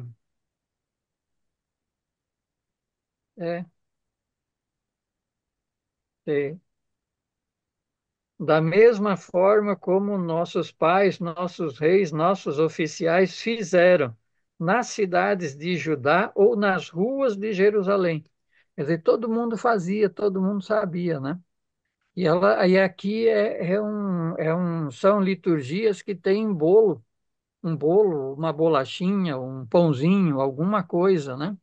Que era comido, que era oferecido, que era comido, e nessas celebrações. Então, elas estão ali lembrando isso. Lá o Zacarias, numa das visões do Zacarias, né, o capítulo 5 do Zacarias, a sétima visão é uma mulher dentro de uma vasilha de chumbo, né? E é preso lá dentro uma mulher. Essa mulher que está sendo presa dentro dessa vasilha, ela é chamada de maldade, é a maldade que está em toda a terra. E eles vão pegar essa mulher e botar dentro dessa vasilha e levar para a Babilônia. Muito Qual é o, provavelmente aqui é a deusa. qual é o capítulo? Capítulo 5, Zacarias, o livro de Zacarias, capítulo 5, versículo 5 em diante. Ah, É a sétima visão, a mulher na vasilha. O anjo que falava comigo aproximou-se e disse: Levante os olhos e veja isso que vem vindo. Eu perguntei: O que é isso? Ele respondeu: É uma vasilha que vem vindo. E acrescentou: É a maldade que está em toda a terra. Ergueu-se a tampa de chumbo e havia dentro da vasilha uma mulher sentada. O anjo disse: Ela é a maldade. Empurrou-a novamente para dentro da vasilha e fechou com a tampa de chumbo. Olhei de novo e vi surgiam duas mulheres com asas ao vento. Tinham asas iguais às da cegonha. Elas levantaram a vasilha entre a terra e o céu, e eu perguntei ao anjo que falava comigo: Para onde eles vão levar a vasilha? Ele respondeu: Para o templo em que lhe irão construir na terra de Senaar, templo de Senaar, e vão fazer um pedestal e colocá-la em cima. Provavelmente aqui ainda é a Asherá que está dando trabalho aqui para a teologia oficial. Aqui na nota de rodapé, tanto da Pastoral como da Bíblia de Jerusalém, eles vão dizer que a rainha do céu aqui, no caso, seria Ishtar ou Astartes, que também é conhecida por Inanna, que dentro do panteão mesopotâmico é a que tem mais citações descrevendo ela. Uhum. Não dá para saber bem, né? Porque Outros no vão fundo, dizer que é Asherá, né? Em outros. no fundo há uma miscigenação entre Astarte e Asherá, né? É uma forma, às vezes uma forma de atacar a Asherá é chamar ela de Astarte, né? Porque daí Astarte ela está ligada aos assírios. Aí faz dela uma deusa estrangeira, ligada ao império estrangeiro. Mas, na verdade, a Asherá, ela sempre foi muito cultuada e ela era a companheira de Javé. Provavelmente a Asherá, né? Luiz, eu iria te Então perguntar. a reforma não derrubou de vez, não. Só escondeu, só Não, escondeu. não se muda, né? Não se muda. Quer dizer, nós temos os textos oficiais. Nos textos, você até pode limpar, pode esconder, pode modificar. Mas na prática e na realidade, as coisas não mudam, não mudam, né?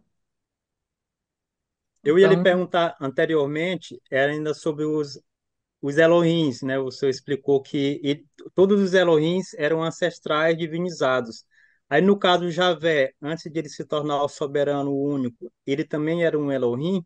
Até no capítulo 2 de Gênesis vai citar Yahvé Elohim. Ele era um Elohim também, algum ancestral divinizado antes de ele se tornar? não. Só que depois lá no exílio, no pós-exílio, né?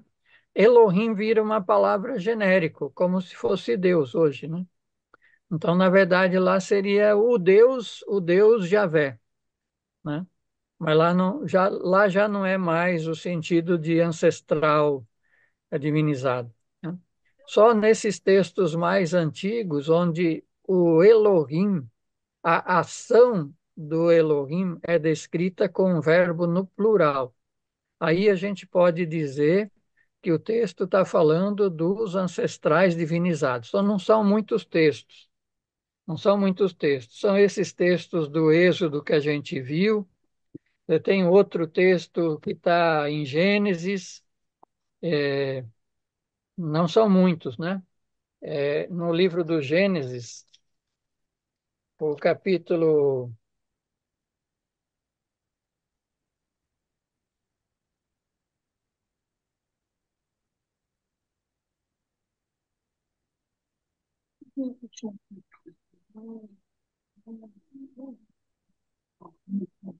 capítulo 16,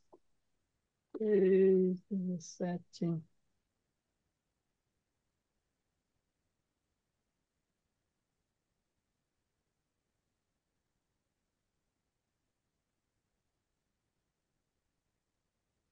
Gênesis 23, Luiz.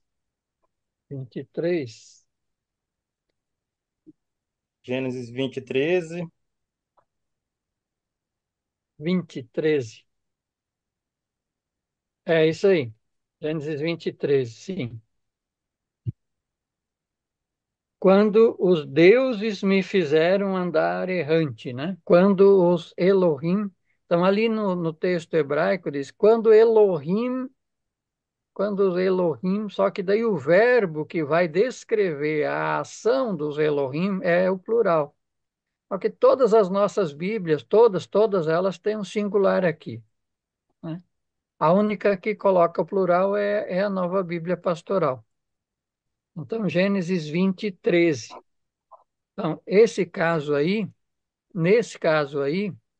os Elohim aqui representam os ancestrais divinizados da família de Abraão.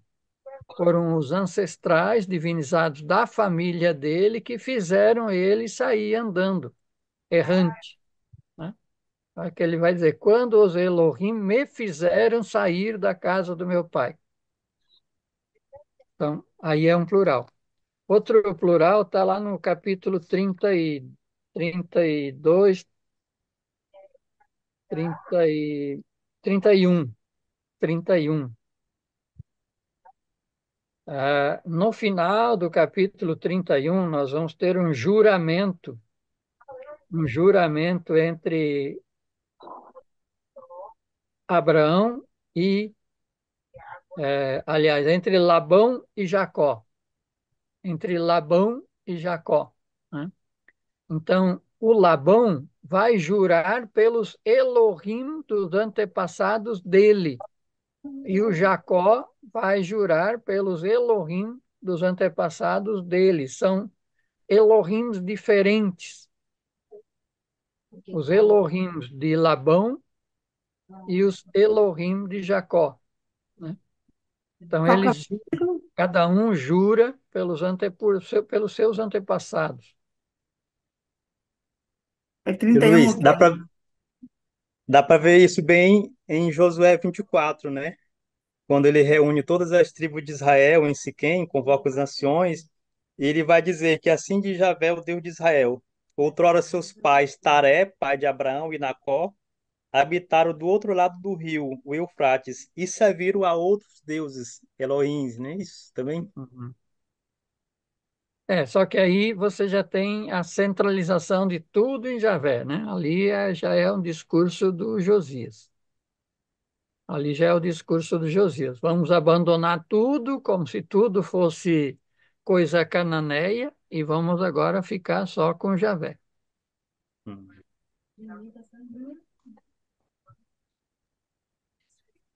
Sim. Bem, ainda para falar da diversidade, né? A diversidade também é desses locais de culto. Também está ali no livro do Êxodo, no mesmo capítulo, né? No capítulo 20, nós vamos ter essa diversidade de locais, e aí também é um texto antigo, né? É um texto antigo, é um texto que vai permitir fazer altar em qualquer lugar, né? Então, essa é a parte que vai ser modificada. No capítulo 20, Êxodo capítulo 20, versículo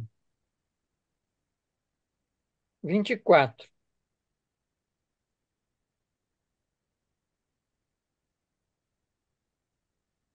Êxodo 24 e 25. Então, essa é a lei do altar, né? Aqui é o mundo dessa diversidade, é o mundo dos locais altos, dos lugares altos, dos altares de terra, né? Você pode fazer um altar de terra em qualquer lugar. Isso é o que fazia antes de Ezequias e de Josias. Então, esses são os principais altares, né? Esses são os principais locais de culto, até a interferência de Josias e de Ezequias. Então, eles vão centralizar o culto agora somente em Jerusalém. Então, era muito provavelmente ao redor desses locais de culto, né, esses lugares altos, que a vida religiosa dos camponeses acontecia, com toda a sua diversidade de deuses e deusas e liturgias, né? Tudo acontecia ali. Agora, tudo isso é proibido, tudo isso é destruído, né? E você não tem mais esse centro, né, tanto de memória como de organização popular. E tudo agora vai ser direcionado para Jerusalém ou para alguém vinculado a Jerusalém. Provavelmente os sacerdotes e os juízes que vão estar vinculados com esse poder centralizado, né? Ô Luiz, Sim. ainda falando sobre essa questão, eu estou aqui em 1 Reis, capítulo 12, a partir do versículo 25, né? Um pouquinho falando aqui eu acho que aqui fala um pouquinho dessa resistência também, né? A partir do versículo 25 diz assim: Jeroboão fortificou Siquém na montanha de Efraim e aí passou a residir. Depois deixou esse lugar e fortificou Fanuel. Jeroboão disse em seu coração: agora mesmo o reino poderá voltar para a casa de Davi. Aqui parece que tem uma resistência aqui. Se este povo subir e oferecer sacrifício na casa de Javé, em Jerusalém, seu coração vai voltar, se virá para o seu senhor Roboão, rei de Judá. Eles acabarão me matando e passando para o lado do Roboão, rei de Judá. Foi assim que Jeroboão teve a ideia de fazer 2 bezerros de ouro e disse ao povo: para vocês chegarem e subir a Jerusalém, Israel, aqui estão seus deuses, que fizeram você subir para a terra do Egito. Colocou os 2 bezerros de ouro em Betel e instalou outro em Dan. Não é uma resistência aqui, não. Esse rei, Não, Jeroboão, Murilo, não, Murilo. Que aqui você tem que esquecer esse tipo de leitura. Quer dizer, aqui você não tem Javé centralizado nesse período, né? aqui não, Aqui, né? então, não. O que você tem aqui no tempo, isso aqui é narrativa do tempo de Ezequias e de Josias. Então, eles estão dizendo, olha, lá no norte, vocês sabem que lá no norte tem santuário Betel, tem santuário Dan, e lá nesses santuários tem imagens. Então, eles estão querendo dizer que esses santuários são o começo do pecado, mas, na verdade, esses santuários estão lá desde sempre. Não foi construído quando separou, não teve Reino Unido e não teve separação, né? Então, é uma maneira do Sul, o Sul agora está escrevendo e está dizendo aquilo lá foi o começo do pecado, mas ninguém sabia, não existia essa ideia, né? E esses deuses lá pode ser representação de Javé. A imagem do touro, do bezerro, pode até ser imagem de Javé. Essa que é a coisa que a gente tem que entender, viu, Murilo? Que não teve, quer dizer, antes de Ezequias e de Josias, não tem essa ideia que só Jerusalém, só Javé, não existe isso.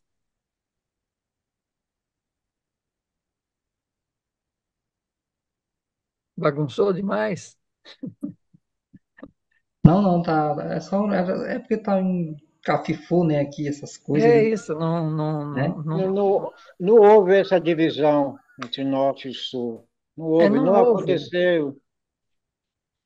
Não houve Não, essa não cisma. houve um reino único, né? Nunca houve. Nunca houve um reinado único, né? O que aconteceram foi reinados paralelos desde o início, e que eles tiveram a sua história, né? Independente um do outro. Quem vai criar essa ideia de um Reino Unido exatamente para poder criar a ideia de uma separação e dizer que a separação é o início do pecado é Ezequias e Josias, especialmente Josias, né? Eles vão criar essa ideia de que o reino do norte ele foi destruído porque ele lá no início ele se separou do culto único exclusivo a Javé, né? Mas isso é uma criação dos escribas e dos teólogos de, de Josias, no ano 600, né? Então, historicamente, isso nunca existiu. Historicamente, nunca foi assim. Historicamente, o norte nunca esteve preocupado com o culto em Jerusalém. Não havia preocupação, né? Não havia essa ideia de que Javé está em Jerusalém e aqui nós não temos Javé. Isso não tinha. Isso tudo é a criação dos escribas de Ezequias e de Josias. Então, antes havia essa grande diversidade, né? Antes havia essa grande diversidade. Eles encontraram um meio de culpar o povo pelo que estava acontecendo, né? É, é isso aí. Eles queriam, não só, eles queriam legitimar, né? Legitimar, Uhum. dizer, olha, é, o Israel Norte, né? O Israel Norte foi destruído porque ele se separou de Javé. Então, a salvação do Reino do Norte é agora se juntar de novo, quer dizer, é o último espaço aqui, tá vendo? O último ponto da ação do Ezequias e do Josias, especialmente do Josias, é legitimar o domínio dos sulistas, descendentes de Davi, Abraão, sobre todo o território e todas as tribos de Israel. Então, esse é um dos objetivos deles, né? Por isso, então, que eles vão criar essa história de que no início, o culto era o culto a Javé e estava centralizado em Jerusalém. Mas daí, depois da morte de Salomão, as tribos do norte de Israel se separaram, como se elas fizessem uma apostasia, né? E se separassem do culto verdadeiro, o Deus verdadeiro, e fossem cultuar outros deuses, ídolos e tudo mais. Aí eles vão mostrar toda a história do reino de Israel Norte como uma história do pecado, porque todos os reis fizeram o que era mal aos olhos de Javé e seguiram adorando outros deuses e não voltaram para Jerusalém, não voltaram para Javé, até serem destruídos, entendeu? Então, essa é a grande produção teológica e literária do período de Ezequias e de Josias, né? Então, o objetivo deles era isso aí, estabelecer Javé como o único Deus de Israel, esse culto centralizado em Jerusalém, né? Estão proibindo qualquer culto fora de Jerusalém e justificar a desativação, a destruição de todos os santuários, né? Proibição e destruição de todas as imagens das divindades fora de Jerusalém e legitimar o domínio do sul sobre as terras de Israel Norte, quer dizer, tudo centralizado em Jerusalém, na mão da família de Davi, na mão da família dos sacerdotes de Jerusalém. Esse é o objetivo, né? Professor, se a gente Sim, analisar até aí, estava indo tudo muito bem, porque já tinha sido destruído o Reino do Norte, eles tinham vários deuses, eles não seguiam o que Javé pedia. Até aí estava indo ótimo. Então, até aí era fácil vender essa imagem desses reis. sim. Agora, o que eu acho difícil entender é porque logo em seguida o castigo veio de cavalinho, como nós costumamos dizer. Eles É, tentarem fazer implantar essa ideia deles, o povo reagiram, possivelmente, e não aceitaram. O que que aconteceu? Jerusalém foi invadido e arrasado. Em tese, a culpa foi de quem? Foi do rei que tirou os deuses, mas não, eles conseguiram incutir na cabeça do povo que a culpa foi do povo que não aceitaram a ideia de seguir Deus, o Javé. Aí isso, volta do exílio e todo mundo fala: nós somos culpados mesmo. Daqui para frente, ninguém mais fala em outro Deus a não ser Javé. Quer dizer, interessante a história, né? é. Eles vão dizer que, apesar de todo o esforço do Ezequias e de Josias, não foi suficiente para apagar os pecados do Manassés. Então, eles vão botar toda a culpa no rei Manassés, né? Exato, é isso mesmo. É. Mas é isso, eles vão sempre seguir usando essa história, essa narrativa para centralizar tudo em Jerusalém e perseguir e destruir qualquer outra possibilidade de culto, de espiritualidade fora de Jerusalém. Ô, Luiz, nós estamos chegando agora a quase 9h30, né? A gente Sim. deu 2 horas de atividades, aí às vezes as pessoas começam a se cansar.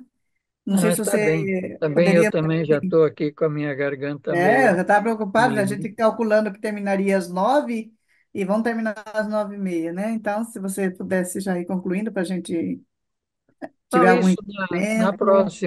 na próxima segunda-feira nós vamos ter a live, né?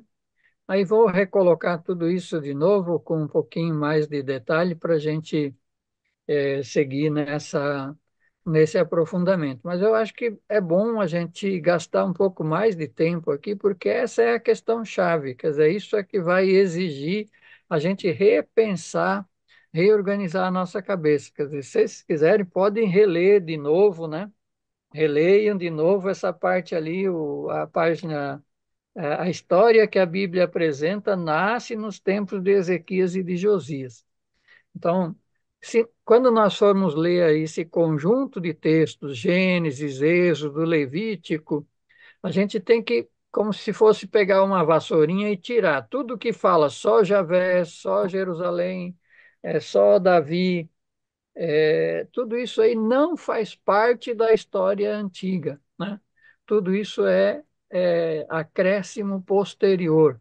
Então, se a gente quiser entender um pouquinho melhor, tem que tirar essas camadas aí, saber que essa camada não pertence à história de Israel. Essa camada foi colocada na história somente no período de Josias, né? Então, como que Então, a gente seria? vai usar recurso de edição. Recurso de É, edição, a gente corta pois é, pois é. para É, ficar com Luiz, linguagem atual da mídia. a morte de Edita Josias. cortando.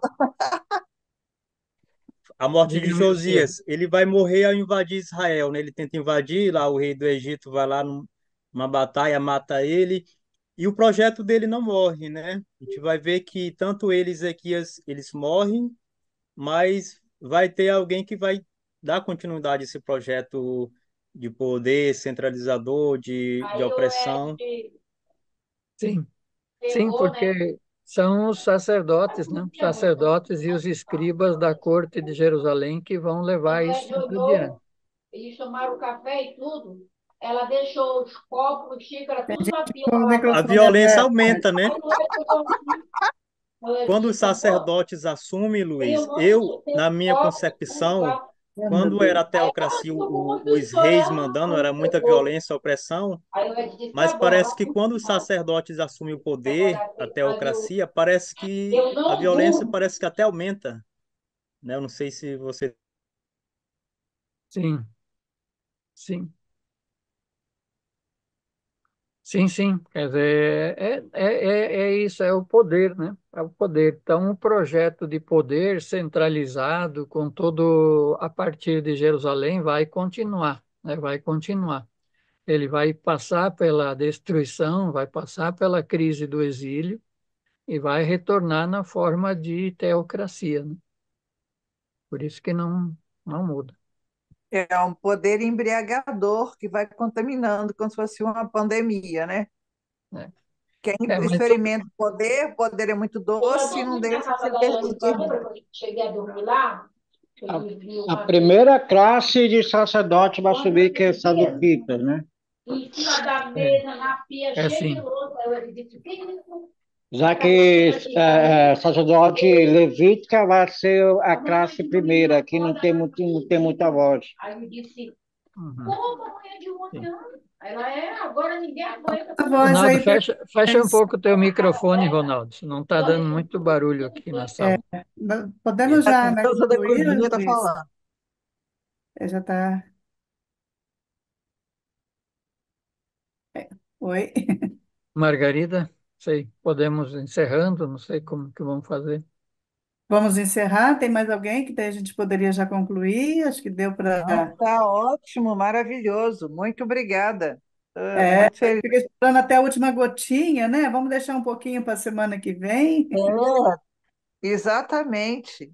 E vão deixar o de triste descansar a voz dele, hidratar É, mais, né? olha, com esse Né? frio aí, se força muito na cadeira aí, sentado, Exatamente. tomando friagem, não tá Isso. fácil, não. Repousar, se agasalhar, hidratar bastante e ficar excelente. Beber Eu bastante achei, água. eu achei É, que Beber a voz bastante do água para Luiz ajudar. melhorou depois que ele, no começo estava um pouco, eu pensei que ele não ia aguentar, mas parece que melhorou, parece que com aquecimento. aqueceu, né, a voz? Vamos ver. A vez falando muito, ainda mais do jeito que ele está, o gripe, o dengue, é a água que vai ter que ajudar. Se não Isso. falar muito, não beber água, infelizmente a voz vai embora. Tá bom. Eu Vamos ver como é que morri. vai ficar amanhã. Tá Eu bom só. então, minha gente Bem, querida. Vamos. tá bem, pessoal. Então, boa noite, até Boa semana que noite, vem. Eu boa vou, tarde. Boa vou colocar noite. aqui uma oração do Pai Nosso Boa para Pai Nosso noite. com Ótimo, maravilha. Vamos rezar o Pai Nosso. Comendo. isso, vou colocar aqui um Pai Nosso ecumênico e assim a gente. Ótimo. Deixa eu só ver aqui que.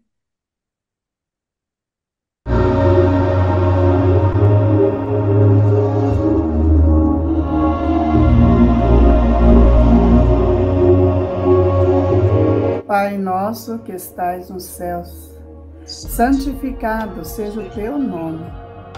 Venha a nós o teu reino. Seja feita a tua vontade, assim na terra como no céu. O pão nosso de cada dia nos dá hoje. Perdoa as nossas ofensas, assim como nós perdoamos a quem nos tem ofendido. E não nos deixes cair em tentação, mas livra-nos do mal. Pois teu é o reino, o poder e a glória para sempre. Amém. Amém. É isso aí, gente. Uma boa noite, bom Boa descanso. noite. Obrigada, bom descanso. Obrigada. Gente, todos tenhamos uma boa semana, né? Uma semana que está prometendo muito frio. Vamos cuidar aí da saúde. Todo mundo cuidando da saúde. E que Deus abençoe a todos. Amém. Boa noite. Boa noite, Boa noite, Boa pessoal. noite, boa noite. Sabe aquelas coisas que a gente tem, mas quase nunca.